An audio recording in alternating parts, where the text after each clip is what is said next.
Hola gente, ¿qué tal? Bueno, hoy les vengo a hablar sobre algo que es bastante grave y muy silencioso que no suele mencionarse y hablarse mucho, y es la verdadera amenaza y la gran amenaza a nuestra humanidad, a una posible extinción de nuestra humanidad. Hablo de la altísima, baja tasa de natalidad que se está sufriendo generalmente en todo el mundo, en todos los países. Hay algunas regiones menos que otras, sí, por distintos factores que vamos a ir hablando, pero generalmente en un grueso, en temas generalizados. Una crisis muy fuerte que va a acarrear problemas muy graves. Se está envejeciendo mucho la población y cada vez menos eh, es menor la población joven que, digamos, todos se sabe que es la fuerza bruta, el capital humano, mano de obra, la fuerza laboral, económica, para que, bueno, digamos, el motor de un país, de cada país, la economía, que al fin y al cabo la economía se sustenta en todo, funciona todo. Entonces ese es el gran problema. Nuestros abuelos y bisabuelos, tuvieron la dicha de criarse entre grupos familiares de 10 20 hermanos, ¿no es cierto? Primos, una familia numerosa. Y, digamos, había más armonía, se apoyaban ahí, había más, digamos, obviamente se sostenían más económicamente, porque había más manos para llevar a la gran familia, Nuestros abuelos también, nuestros padres también, y generalmente nuestros padres tienen entre 5 4 hermanos, una familia que igual es grande, pero no tan grande como el abuelo, pero igual había un gran núcleo familiar que se sostenía. Incluso muchos de nuestros padres tienen hasta 10 hermanos. Y las crianzas de los abuelos que eran sus padres, ¿no es cierto? De nuestros padres. Bueno, y que si bien es cierto, en la sociedad la que vivían nuestros padres y abuelos sí, eran más pobres, sí, pero eran más honrados, había más valores. Sí, o sea, costaba, sí, pero se salía adelante. Entonces, a largo plazo se proyectaba un crecimiento demográfico, ¿no es cierto?, y económico positivo, y así lo hablaban todos los números. Por ejemplo, estamos hablando de los años, la época de nuestros abuelos, años 20, 30, 40, ¿sí? Nuestros papás, años 50, 60, 70, y hacia a largo plazo extendido se preveía un crecimiento y así lo fue. Y el problema, lo que pasa con nuestra generación, la de ahora, los millennials, como dice, la tasa en promedio de número de hijos es muy baja. 1 a 2 hijos, si es que, a lo máximo 3 hijos. Las familias más conservadoras están teniendo más hijos de nuestra edad, que se casan. Todavía hay alguna gente que se está casando joven, pero son las familias más conservadoras. Está, digamos, dentro de ese nicho. Antes era normal en todas las familias, no necesariamente familias conservadoras, como les decía, nuestros padres y nuestros abuelos. Entonces, estos números están siendo muy alarmantes y sobre todo en nuestra región, Hispanoamérica. Los números que están saliendo últimamente, los datos, las estadísticas claras y precisas, ustedes las ven, las salen en todos lados,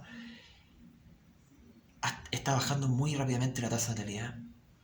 En Chile, en nuestro país, los números, si uno compara el número de los años 90, 80, las tasas por cantidad de habitantes hoy día están en 1,7, 1,8. Antes estaban en 3. Hasta hace 15 años atrás, 10 años atrás, estaban en 3. 30 años atrás estaban en 4. 50 años atrás en 4,5. O sea, y cada vez más, entre más antiguo, había una tasa de natalidad mayor. Hoy día es todo lo contrario.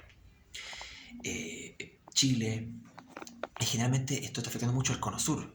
Argentina también se ven unos índices muy bajos, y en Uruguay, la zona de Uruguay y parte de Brasil.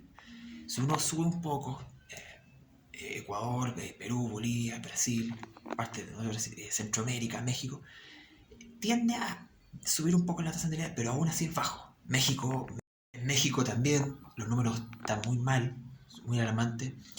En España es uno de los peores. España ha entrado también ese bichito. eh, lo que es en Europa, la región de Europa también, incluso más, a un nivel más afectado que en Hispanoamérica. Mucho afectado. Y ¿A qué me refiero con este bichito? Porque uno también de los factores de esta baja tasa de natalidad es el excesivo, ya entrando en un cuadro de libertinaje, de este hiperindividualismo, o con este salpicado a su vez con el mal llamado progresismo, que ha afectado a toda la, digamos, la conciencia y la formación de los valores. El tener en la vida diaria el valor de la familia, los hijos, la descendencia, el futuro, el vivir, el pensar en el futuro y no solamente quedarse en el presente. Y en cambio eso se ha reemplazado por la lujuria, por la fiesta. Todo eso.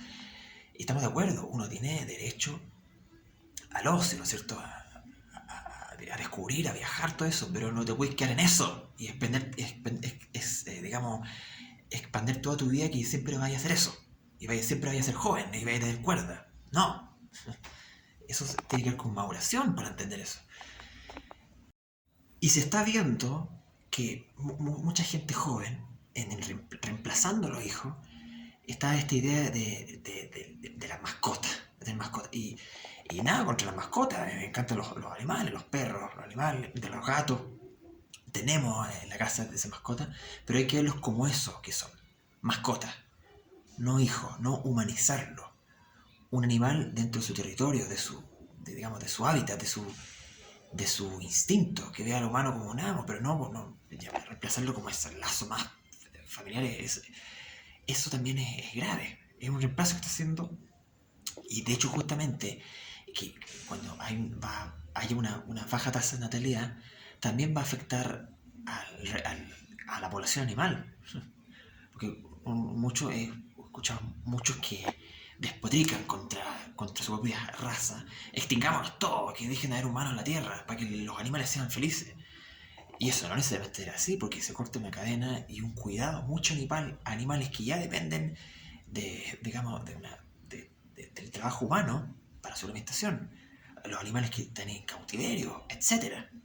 Entonces, todos estos bichos, de que de manera masiva y sistemática el progresismo, este hiperindividualismo, ¿no es cierto? Demasiado materialismo, ha entrado en Europa mucho y ha desencadenado esto, el reemplazo de la familia. Bueno, en Hispanoamérica también ese es el factor, uno de los factores. Y otro factor que ha reemplazado mucho eso, ¿qué está sucediendo? Que la inmigración. Cuando se pasa el límite de la inmigración buena y correcta, entra en un cuadro de inmigración mala, ilegal, y masiva, ilegal. Y esas familias están reemplazando a los nativos de cada país. Familias que vienen con ideas de crecer y de familia. Pero ya se acepta en una cuota aceptable. Pero no, cuando entra ya en un desequilibrio, digamos, ya llega a colapsar, ahí suceden los problemas, los choques de cultura, de identidad de un país que no respetan a la identidad del país que reciben. Eso también es parte de un problema de la baja tasa de natalidad de los países nativos, de la gente nativa, y la reemplazan gente que viene de afuera. Bueno, también quiero entrelazar esto con otro grave problema que a futuro se nos avecina, que también es una amenaza, también para el humano, y que va acompañado y puede afectar esto de la baja tasa de natalidad para combatirlo, que son las inteligencias artificiales. El futuro de la tecnología, estos posibles, que se han mencionado muchas veces, humanoides, que reemplazan robots, qué sé yo, como quieren llamarle, que en un mediano a largo plazo son una amenaza, en un cuadro no menor, pero muchas veces dicen, ya, va a avanzar a tal grado la tecnología, la evolución de la tecnología, que no paran. Imagínense cómo ha evolucionado la tecnología, el internet, hace 10, 20 años atrás, y mucha gente lo mencionaba y decía, oye, esta weá va a avanzar a tal nivel que va a ser peligroso, y la gente, digamos, el gran grueso de la población, la masa decía, no, así no va a pasar nada, y esas cosas que terminaron siendo profecías, conspiraciones, se terminaron cumpliendo. Ya eso ha pasado hace 20 años atrás. Por ejemplo, la gente en los años 60, 50 decía que en el año 2000 iba a haber un celular tipo ladrillo. Y decías, ¿cómo se te ocurre? Le decían, la comunicación es solamente por cable y hay que hablar con la operadora. Bueno, llegó el año 2000 y aparecieron los celulares tipo ladrillo. Después se mencionaba en los años 90, 80, oye, se va a poder hablar en pantalla en vivo con otra persona, a través de una persona estar en una parte del mundo y la otra persona en otra parte del mundo, del país, se puede hablar. No, ¿cómo se te ocurre? Hoy día tenemos las videollamadas más que acostumbradas ya en la vida cotidiana. Y así va a ser. Y hoy día uno puede decir, oye, la inteligencia artificial puede llegar a un nivel que puede llegar a obtener un nivel de conciencia máximo tan grave como al nivel de un ser humano que puede ser muy peligroso. Nos puede, no sé, empezar a dirigir nuestra vida o controlarnos, eh, privarnos de muchas cosas, qué sé yo, ya esto será muy de película de ciencia ficción, pero hasta la aniquilación. Imagínate la aniquilación. Como les digo, muchas veces estas cosas han pasado como películas hollywoodenses, ciencia ficción, pero esas cosas se terminan cumpliendo. Al principio uno lo dice como una teoría loca, es una locura, nadie lo va a creer en el momento. Te van a decir, pero al menos rompecabezas, haciendo los cálculos, cómo va evolucionando las cosas, cómo van cambiando, a largo plazo se puede darse. Entonces es algo que puede ser totalmente factible. Entonces imagínense, hoy día dice, puede afectar al diario vivir. Entonces, como hoy día se menciona como una amenaza, ciertas tópicas de inteligencia artificial, y uno ve como, no, si tranquilo, si ayuda, calma, mesura. Vean, abran todas las aristas, las posibilidades. Y recuerden que la verdad siempre sale a la luz. Al principio la verdad cuesta que todos la vean, digamos, o los detalles, los cuestionamientos, pero al fin, cuando llega la cosa, al final todos, pero siempre es demasiado tarde, pero siempre hay tiempo para prepararse antes de. Bueno, la inteligencia artificial, como digo, tiene su alcance que, claro, por un lado son buenos, sí, es verdad, ayudan, van a facilitar muchas cosas, mucha rapidez en el mercado y por internet, qué sé yo, eh, cosas que agilizar el trabajo manual del humano. Pero a la vez, como le digo, puede ser una amenaza. Tiene doble filo esto. Entonces, el humano tiene que ser consciente e inteligente para saber llevarlo. Y es por eso que, digamos, en su negatividad que puede tener esto, es que hay que saber llevarlo bien, controlarlo bien. ¿Y cómo? Que siempre haya, digamos, la tasa de crecimiento poblacional sea la más alta que las creaciones humanas artificiales. Y por eso que la baja tasa de natalidad es peligroso ante un avance frenético de la robótica, de la inteligencia artificial. Porque nos pueden empezar a reemplazar. A eso, y en cambio, si nosotros somos más y tenemos control de esto, siempre va a estar bajo nuestro control. Digamos, las big tech, las tecnologías ya a nivel. Porque si nos llegan incluso a superar no solamente en números, sino que en tal avance científico y en su desarrollo, su capacidad, digamos, su motriz tecnológica y con ello adquirir una conciencia, como les dije, una cuestión, pero suena una locura, pero puede ser, y mientras seamos poco, nos pueden controlar. Pero sí, tenemos que ser un número grueso de población mayor y experta en estos temas, ¿no es cierto? Manejen expertos científicos y que haya digamos, un capital humano fuerte, esto va a estar siempre, digamos, mitigado, por así decirlo. Entonces, la inteligencia artificial tiene el mismo problema que les decía anteriormente con la inmigración masiva.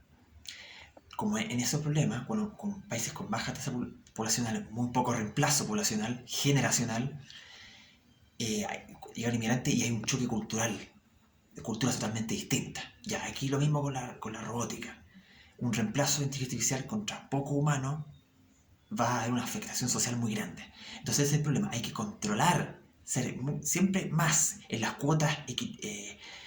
Nosotros siempre tenemos que ser el número más elevado, tanto digamos, tener bajo control la inteligencia artificial y en una tasa, un país que sean bienvenidos los inmigrantes, pero bajo una cuota donde los primeros que tienen derechos son sus ciudadanos nativos, ¿no es cierto? Imagínense nosotros vamos a ser los más afectados si no cambiamos esto, ¿no? Nuestra generación, bueno, generalmente hay gente que nació a partir de los años 80 hasta los 2000. Yo soy del 96, tengo 27 años, Pero mucha de nuestra generación, gente de nuestra edad, cuando nosotros seamos viejos, vamos a ser la población mayoritaria. Y el sostén económico, ¿quién nos va a sostener? Va a haber muy pocos hijos, nietos. Si siguen las cosas como siguen ahora. Imagínense. Nuestros padres ya van a tener un poco ese problema, cuando sean más viejos. Va a haber una población adulta mayor mayoritaria. Se ve en Chile, se ve en varios países, como les digo. Imagínense, pero nosotros va a ser mucho más. Teniendo nosotros hoy día los mayores alcances y recursos y el mundo desarrollado, mucho más desarrollado que la generación de nuestros padres y abuelos, para tener hijos, formar familia, pero no. El reemplazo, como le dije, por el presente, está esa poca, digamos, empatía, ese egoísmo. Entonces, hay que ponerse las pilas en ese trabajo cultural y valórico de familia, porque también esto tiene que conlleva no solamente decir pónganse a hacer familia y criar hijos, tener hijos, tiene que ver acompañado de valores, de educación, para que nazcan bien estos niños y vengan a hacer un bien al mundo y una estabilidad obviamente económica, emocional para formar una familia, lógico. Es por eso, y quiero concluir esto con que es necesario realizar, no sé, fomentar a través de algún tipo de movimiento, grupo de activismo, organización, que se mueva por la, por la, por la natalidad, digamos por recuperar, el fomentar tener hijos, que se fomente la familia, nuevamente que vuelvan los valores. Porque es un tema grave, grave, que principalmente los medios grandes, masivos de comunicación, la elite que los manejan, todo, no hablan de esto porque no les conviene, habla de otros, mete cuco a la gente, a la población con otras cosas. Porque ellos, al contrario, quieren reducir la población para controlar a la población. Por eso nos hablan de estas cosas, no les conviene. Pero ese es el gran problema silencioso que hay. Entonces, ojalá un grupo de acción que fomente los valores, el significado de los hijos, de la familia, el futuro de ascendencia, grupos de activismo a través políticos, con videos, qué sé yo, que se metan en las universidades, reportajes, trabajos audiovisuales. Tiene que ser un activismo, una propaganda, una conciencia, una educación, una forma de informar bien estas cosas. Sería bueno que saliera un grupo así. Yo participaría, yo haría, no, me gustaría participar en uno. Activismo por la familia, activismo por la vida, activismo por la recuperación de los niveles de natalidad, la natalidad, como quieran llamarle. Para cada uno, para nuestro país, Chile, bueno, para todos los países, no solamente mi país, una alianza internacional que se unan en valores. Si hay uno por ahí, no sé, avisen, algún comentario por ahí avisen, pero ojalá que haya uno. También con la índole, que compabiliza mucho esto que es la fe, ¿no es cierto? Los grupos cristianos, todas las religiones, digamos, que vean en este tema, el tema valórico, e incluso más allá de la religión, si es un tema de sentido común, no solamente de una esencia conservadora, sino que es amplio. Pero por supuesto que, digamos, lo sagrado, la fe, la espiritualidad sirven esto también. Entonces, ojalá que se hable más de este tema, que muchas nos tienen distraídos con temas redundantes, que hablan pura lecera, estupidez, inútil, nos separan, nos dividen, nos distraen, y estos temas quedan ahí. Entonces, por eso que salga algo así, sin ánimos de lucro, totalmente, digamos, algo, se puede decir, no gubernamental, una organización, que piensa en la humanidad, ¿no? Más allá del lucro. Ojalá que se dé y que suceda algo así, por el amor de Dios, ojalá. Eh, para salvar a nuestros países, a nuestra identidad, a nuestra población, a nuestra gente, a nuestra cultura, más que nada. Muchas veces se habla de los peligros de la sobrepoblación humana, cuando no es tan así. La población en el mundo no está sobrepoblado, hay mucho espacio en la Tierra. Lo que pasa es que hay mucha concentración, mucha centralización, pero descentralizándose todo, el mundo se puede seguir extendiendo. Hay países que están muy llenos, otros países que están muy vacíos, otros países que están bien vacíos. Es un tema de análisis más profundo. Pero no es muy alejado perdón, no es muy cierto eso de la sobrepoblación. No es muy cierto. En el mundo hay que hay que tomar conciencia y salvar a nuestra especie humana, a nuestro futuro, a nuestros hijos, a nuestros nietos y los que vengan. Así que eso, espero que les haya gustado, nos estamos viendo. Chaito.